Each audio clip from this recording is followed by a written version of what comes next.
How's it going today? Welcome back to Sickles Garage. We have a new installment of what is going on the Le Mans. All right, so look at that. The nose is on it. The front fenders are both on it. It's looking pretty good. Looking pretty good. Anyway, so we're gonna work on the wiring harness part 6 today. So stay tuned. I'll give you some updates as I go. All right, so what do I have going on here? Well, I took this old engine harness. I just kind of laid it in there because that's the side. I have not opened it up yet. But that's the side that has the bolt that holds it. So then I just fed the new harness in there and it just clips in. And we'll just use that for a placeholder right now because this harness is super long. I have the other harness, the old one, laid out right here.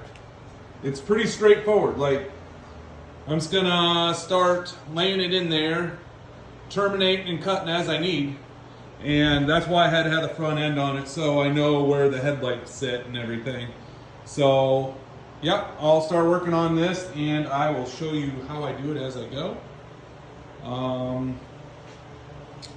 Here's some more parts that come with the kit.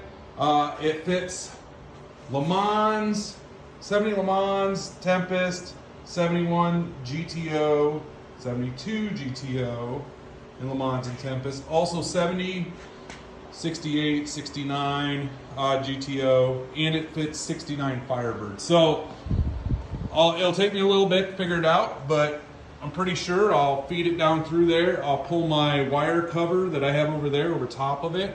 I do have, there's a couple holes there and stuff. I do have holders on their way. I broke the old ones, so I will start laying it out and we'll take a look at it. All right, I'm working away on this thing and trying to figure out where all the wires go. So this is kind of where I'm at. That wire right there is for the electric fan. More than likely, I will clip that wire and it will not be used, but I just tied it up right there for now. As you can see, I have routed this. I don't have the right hangers for it, so I just routed it, kept it in place. Back there, I heat shrank it just so it stayed on. I was gonna route it underneath the fender, like as in behind here to hide it, but I don't really want to hide it on this car because if I do, later on when I change the inner fenders and everything, I'll tear it all apart. So what I'm going to do for now is I'm going to put it back in the factory location. It'll look good. It'll stay clean and stuff. So anyway, up under here, basically I've routed these across so I can start terming them and stuff like that. So you have a couple wires that goes down here to the parking lamps. The horn wire's tied up. The horn's right there. However, the intercooler will be sitting in that space, so I just tied the horn wire up. We'll relocate the horn somewhere under here, and then we'll connect it. The other wires are run over there for the headlights and the park lights also. But I want to show you something interesting that I came to as I'm doing this. I wanted to make sure that obviously I'm making the right connections and stuff like that.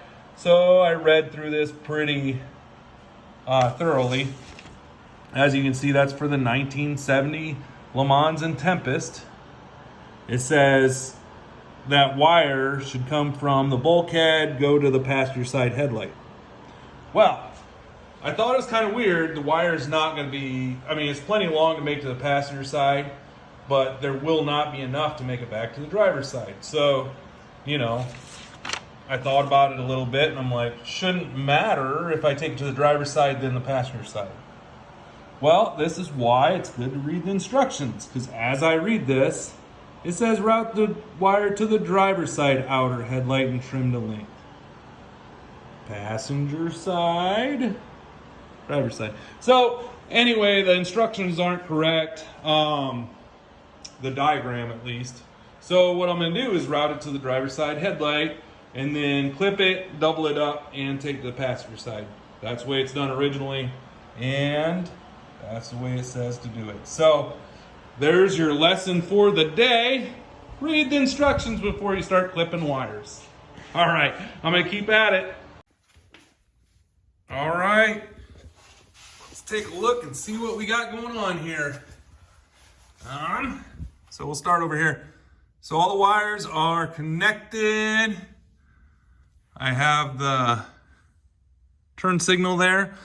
I'll clean this up a little bit more once I test the system. So anyway, as you can see, it kind of goes across here. Still have the horn. Goes across the top there. And then there's that side. So it turned out pretty good. I thought it was kind of weird that it had a connector like that for the turn signal and running light, but it worked out. I mean, doesn't really matter. It'll be all right, easy enough to change once I change it over to a GTO if I do. So yeah, I left a little bit of slack there. As I said, I ran it on the outside. I'll leave a little slack there, and then when I do, or if I do, change this, all I do is pull these bolts out and I'll separate the fender from the inner fender, throw the inner fender in first, and I can slide that right back there. So anyway, looks pretty good. It's hidden. So what's next? The engine harness. So the engine harness, and then the power side. Engine harness is right here.